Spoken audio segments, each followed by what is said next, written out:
ရှောင်းရံရဲ့အခုညီနဲ့အရင်ဟောင်းကိုဖေပြောက်ခြင်းအားလုံးပဲမင်္ဂလာပါကျွန်တော်တော့ဝေယံထူပါဒီလိုလေးမှာတော့ကျွန်တော်က VGCA ရဲ့အဖိုင်း130ကို review လေးပြုလုပ်ပေးသွားမှာပဲဖြစ်ပါတယ်ဗီဒီယိုလေးမစတင်ခင်မှာကျွန်တော်ကို follow နဲ့ subscribe လေးလုပ်ပြီးတော့ကိုညီပေးကြပါအောင်ဗျကျေးဇူးအများကြီးကိုမှတင်ပါတယ်ဒါကျွန်တော်ဗီဒီယိုလေးကိုဆက်လိုက်ကြရအောင်အခုမှအချိုးနောင်ကနေလွတ်မြောက်လာတဲ့ရောင်မင်းကဘာလို့အစွမ်းထက်တာလဲသူ့ညီကရောဘာလို့သူနဲ့မတိုက်ခင်မှာသူ့ရဲ့တိုင်ဘက်တစ်ခွက်ပူတော်မှာခံနိုင်ရရှိမှာမဟုတ်ဘူးလို့ပြောခဲ့တာလေဒါကိုကျွန်တော်သိချာလေးရှင်းပြပြပါမယ်အခုလက်ရှိရဟောင်းတန်းကအလဲလက်ကျေတဝင်းတိုင်းသူတော်စင်အဆင့်ပါဒါပေမဲ့ရောင်မင်းကအဖမ်းခံရပေမဲ့နှစ်တရာအတွင်းမှာသူကကျေနှစ်ပွင့်တိုင်းသူတော်စင်ဖြစ်လာခဲ့ပါတယ်ဘာလို့လဲဆိုတော့သူ့ကိုဖမ်းချုပ်ထားတဲ့နေရာအဲ့နေရာကကိုညီမဲ့သူမရှိရင်မလွတ်မြောက်နိုင်ဘူးဆိုပေမဲ့အဲ့နေရာမှာအဖမ်းခံရတာကခန္ဓာကိုယ်ကိုတက်ဆင်ပေးနေသလိုဖြစ်နေုံမကပဲနဲ့လူကြီးစွာတွေကိုကုံဆုံးစေလိုက်ပြန်လည်စုစီလိုက်ဖြစ်စေကလေ့ကျင့်မှုတစ်ခုဖြစ်နေစေပါတယ်နှစ်တရာနီးပါးဒီလိုလုပ်ခဲ့ရတာကြောင့်ရောင်မင်းကသူ့ညီထက်ပို့ပြီးတော့တန်မာလာရတာပါဒါကဘာနဲ့တူလဲဆိုတော့ရှောင်းရံကဘော်ဒီတစ်ပတ်မျိုးစေ့ကိုတက်ဆင်တော့နဲ့အရန်ကိုမှတူပါတယ်အဲ့ဒီတော့ကလည်းရှောင်းရံကလူကြီးစွာတွေအရန်ကိုမှကုန်ပြီးတော့အရန်ကိုမှပင်ပန်းခဲ့ရပါတယ်ဒါပေမဲ့အဲ့ဒီတော့ကလည်းလူကြီးစွာတွေကိုသူ့ကိုဘော်ဒီတစ်ပတ်မျိုးစေ့ကပြန်လည်ဖြစ်တင်ပေးခဲ့ပါတယ်ဒီလိုလေ့ကျင့်တာကအရန်ကိုမှအကျိုးသက်မှုရှိပါတယ်ဒါပေမဲ့အရန်ကိုမှလည်းပင်ပန်းပါတယ်အခုရောင်မင်းလို့ပေါ့ကျွန်တော်တို့အဓိကကြောင်းရကိုဆက်လိုက်ကြရအောင်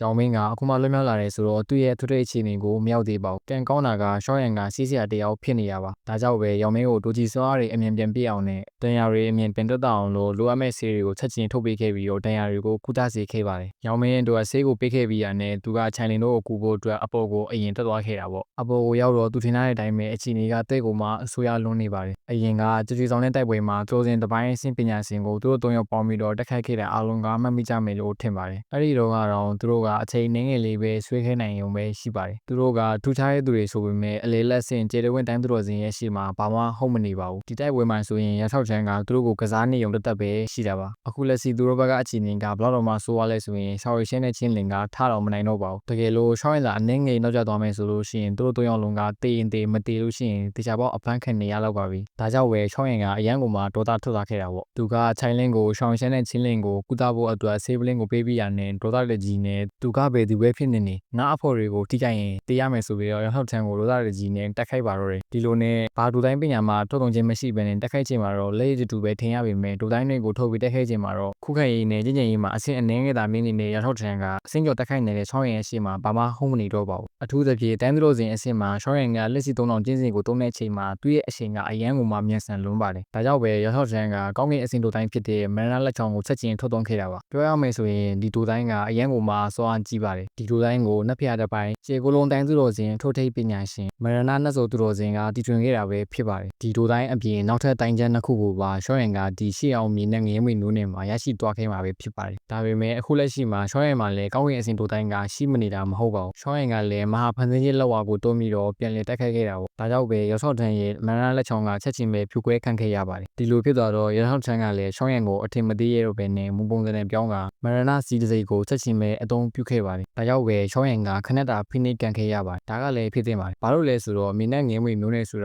သူတို့အချွတ်တိတ်အခြေအနေမှာရှိနေတော့ကလင်းရတဲ့ငကားတွေနဲ့တော့မှတန်းတူရှင်းနိုင်ပါတယ်သူတို့ကလည်းတားရဲမျိုးနဲ့ကြီးသုံးခုတွေကတစ်ခုဖြစ်တာကြောင့်ထူးခြားမှုကလည်းသူတို့မှာရှိနေပါတယ်ဒီစီးစိတ်ကရင်စွမ်းရင်အမြောက်အများကပါဝင်နေပြီးတော့ခန္ဓာကိုယ်တွေကတက်ခိုက်ရေးစွမ်းအားတွေကိုချက်ချင်းချိတ်ပိတ်နိုင်စေပါတယ်ဒီစီးစိတ်ချိတ်ပိတ်တဲ့စွမ်းအားကဘလောက်တော့မှကြီးလဲဆိုလို့ရှိရင်အဆင့်တူမှာဒီတိုက်ပွဲတစ်ကွက်တည်းနဲ့သူကအနိုင်ယူပြနိုင်စွမ်းရှိပါတယ်ဒါပေမဲ့အဆင့်တူမှာပြန်ဘက်ကင်ဖြစ်နေတဲ့ရှောင်းရံကိုဖိနေကဘယ်လိုလုပ်ဖြစ်နိုင်ပါလဲရှောင်းရံကသူ့တက်အများကြီးပုံမှာထူကြတဲ့သူပါအထူးသဖြင့်ဘွားပုံတဲ့ပြန်လည်ဝေစားခြင်းကိုပိုင်ဆိုင်ထားတဲ့ရှောင်းရည်နားလည်နိုင်စွမ်းကရှေ့အောင်ကလန်ကခေါင်းဆောင်တွေနဲ့တော့မှရှင်းနိုင်နေပါပြီ။ဒါကြောင့်လွတ်မြောက်အောင်လုပ်နိုင်တဲ့နီလန်ကသူ့မှာတေချာဘောက်ကိုမှရှိနေပါတယ်။သူကပြမဖန်သားခန္ဓာကိုယ်ကိုသုံးကရှောက်ရှောက်ချမ်းကိုလက်နဲ့ညှစ်ပြီးမင်းကငါ့ကိုဖိနှိပ်ချင်တာလား။မင်းမှာအဲ့ဒီအချိန်ကရှိမနေဘူးလို့ပြောကမွေငမိုက်သားကိုခေါင်းကနေကင်ပြီးတော့ဘေးမှာရှိတဲ့တောင်နဲ့ဖို့ပါတော့တယ်။ဒါလည်းမပြီးသေးပဲနဲ့အဝေးကိုပြစ်ထုတ်ကမိကြပန်းတစ်ပွင့်ကိုပါအလှလေးကျူးခဲလိုက်ပါတော့တယ်။ဒီလိုနဲ့ရှောင်းရင်ကတီကောင်စုပ်ကိုပပဲနေထုနေစင်ပါပဲ။သူနဲ့အဆင့်တူဖြစ်တဲ့ရှောက်ရှောက်ထန်ရဲ့လက်ယုံတော့ပထမအကြီးကဲကဝင်တားခဲ့ပါတယ်။ဒါကြောင့်ပဲရထောက်ထန်ကလွတ်မြောက်သွားတာပေါ့ဒီလိုနဲ့ဒီအချိန်မှာအကြီးကဲအပြင်မရဏအဆောက်တွေနဲ့အခြားသူတွေပါရောက်လာခဲ့ပါတယ်ဒီကိစ္စက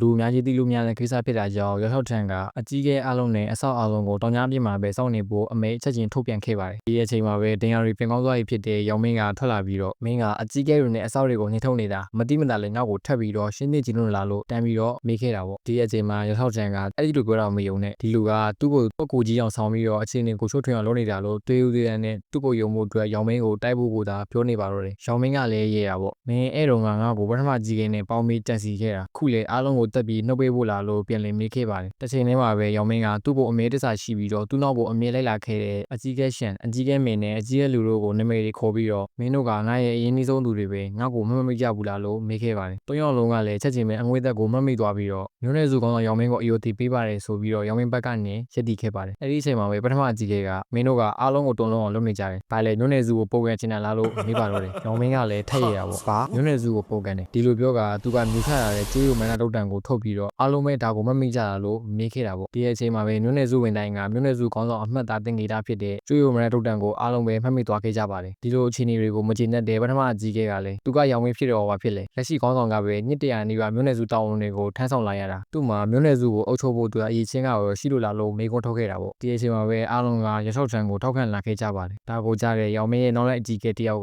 ညီကိုချင်းချင်းဝင်ဒုက္ခပေးတဲ့ကောင်ကမျိုးနွယ်စုကိုဘယ်လိုလုပ်ခေါင်းဆောင်လုပ်ဖို့အရေးချင်းရှိမှလဲလို့အများနဲ့၄ယောက်တင်မှာမကြောက်ပဲနဲ့ရဲဝေါ်ပြန်ပြောခဲ့ပါတယ်ဒီလိုပြောလို့တရားမယ်ဆိုရင်လေသူတို့၃ယောက်ကရောင်မင်းနဲ့အတူတင်မှာပါသူတို့ကအရန်ကိုမှတစ္ဆာရှိတဲ့အတွက်တည်ရင်လည်းယူဆိုင်နေကြမှာမဟုတ်ပါဘူးဒီအချိန်မှာပဲရောင်မင်းကရဲကြည့်မနေတော့ပဲနဲ့သူ့ရဲ့ကျင်းနှပွင့်တိုင်းသူစဉ်ဖိအားနဲ့သွေးမျိုးဖိအားတို့ကိုတပြိုင်နက်အသုံးပြုကအားလုံးကိုဖိနေလိုက်ပါတယ်ရောင်လျှောက်ထန်နဲ့ပထမအကြီးကဲဒါမတည့်ရနေနိုင်ပြီးတော့ကျန်တဲ့သူတွေဆိုလို့ရှိရင်ကောင်းတော်မောမနိုင်ပါဘူးရောင်မင်းကအဲ့ဒီအချိန်မှာပဲရောင်လျှောက်ထန်ကိုစပင်ပြီးတော့တိုက်ခိုက်ပါတော့တယ်ဒီအချိန်မှာကျွန်တော်အရင်ဗီဒီယိုမှာပြောခဲ့သလိုပါပဲရောင်မင်းမှာမရဏတုတ်တန်ကရှိတာကြောင့်သူ့ကိုပေးသူမှလက်တိုက်ရတာမျိုးမလုပ်ကြပါဘူးဒီတိုက်ပွဲကသူတို့ညီကိုနှစ်ယောက်နဲ့ပဲဆုံးဖြတ်ရမယ်ဆိုတာအားလုံးကနားလည်ထားကြပါတယ်ပထမအကြီးကဲကသာရောင်လျှောက်ထန်ကတည်မယ်ဆိုလို့ရှိရင်သူလည်းတရားမှာမို့ဝင်ပြီးတော့ခုညီချင်ပေမဲ့ရှောင်းရင်ကတားလိုက်ပါတယ်ဒီအချိန်မှာရောင်မင်းကလည်းမင်းကိုနှိပ်စက်ခဲ့တဲ့အတွက်ဒီလိုမျိုးနေရှိမယ်လို့မင်းတွေးခဲ့ဘူးလားဆိုကသူ့ညီကိုနာလားလို့မေးပြီးတော့ပဲပဲနေနေကိုတီးပါတော့တယ်နာကြီးရဲ့လက်တီကပြင်းနေဆိုတာဒါကိုပြောတာပါရောင်မင်းကအားရပါရနဲ့ဗဇက်ကလေးပြောထိုးလဲထိုးလို့လိုက်တာရှောင်းချောက်ချန်ကစကားပြောဖို့တော့အချိန်မရခဲ့ပါဘူးသူအားရပါရထိုးပြီးတဲ့အချိန်မှာရောင်မင်းကခဏရက်လိုက်ပါတယ်တကယ်တော့သူခုလိုထိုးရဲဆိုတာသူ့ညီကိုစိတ်ဆိုးလို့ဖြစ်ပြီးတော့သူ့ညီကိုအပြစ်ပြန်ပေးတဲ့သဘောပါသူ့ညီကိုသူကချစ်ပါတယ်သူကမတည့်ရပါဘူးသူဒါတကယ်လို့တတ်ချင်လို့ရှိရင်ဒိုတိုင်းတွေကိုထုတ်ပြီးတော့အလဲလေးတတ်နိုင်ပါတယ်ဒီလိုလက်တီတွေထုတ်ပြီးတော့ထိုးနေစရာမလိုပါဘူးဒီလိုရောင်မင်းကထိုးတာခဏရက်လိုက်တဲ့အချိန်မှာသူ့ညီကသူ့ကိုနင်းကြတော့ပါရမီရှင်အနေနဲ့မျိုးနွယ်စုရဲ့ထောက်ပံ့မှုကိုရပြီးတော့ငါကြတော့မင်းရဲ့ရိတ်အောက်မှာပဲအမြဲနေရလို့ငါကအခုလိုဖြစ်သွားရတာမင်းကြောက်ပဲလို့ပြန်ပြောခဲ့ပါတယ်ဒီလိုပြောပြီးတာနဲ့တပြိုင်နက်သူကမွေးသွင်းကိုချစ်ချင်းပြောပြီးတော့ရောင်မင်းကိုတက်ခိုက်ကမရဏရုတ်တန်ကိုလူလိုက်ပါတော့တယ်သူကဒုတ်ကိုယူပြီးတာနဲ့သူကပဲမျိုးနွယ်စုခေါင်းဆောင်ဖြစ်ကြောင်းပြောကဒုတ်ရဲ့ဆွမ်းအားကိုအသုံးပြုခဲ့ပါတယ်ဒီအချိန်မှာပဲဒုတ်ရဲ့အသုံးပြုပုံကိုတေချာလေးမသိတဲ့ရဟော့ချန်ကတန်ပြန်တက်ရောက်မှုကိုခန်းစားရပြီးတော့သူ့လိုပါနဲ့သူပဲတည်သွားပါတော့တယ်ရောင်မင်းကလည်းသူ့ညီကိုမသိသေးချင်တာကြောင့်ဒုတ်ကိုလွတ်ချဖို့ပြောခဲ့ပေမဲ့အရာရာအားလုံးကနှောက်ကျသွားခဲ့ပါပြီရောင်မင်းကလည်းသူ့မှာတင်ကြီးတယောက်ပဲရှိတာကြောင့်အခုလိုတွေဖြစ်သွားတော့ရင်ထဲဆိုးနေသွားတာပေါ့ခေါင်းဆောင်နေရာကိုပြင်ရခဲ့ပေမဲ့သူကမပြောနိုင်ရှာပါဘူးဒီလိုတွေဖြစ်သွားတော့ရောင်မင်းရဲ့ဒေါသတွေကပထမအကြီးကဲကြီးရောက်သွားပါတော့တယ်ဒါကြောင့်သူကလည်းတေမာကိုတိသွားဖြစ်တဲ့အတွက်မွေကောင်းရင်ဖောက်ခွဲခြင်းနီလန်းကိုတုံးကကိုယ့်ကိုဖောက်ခွဲပြီးတော့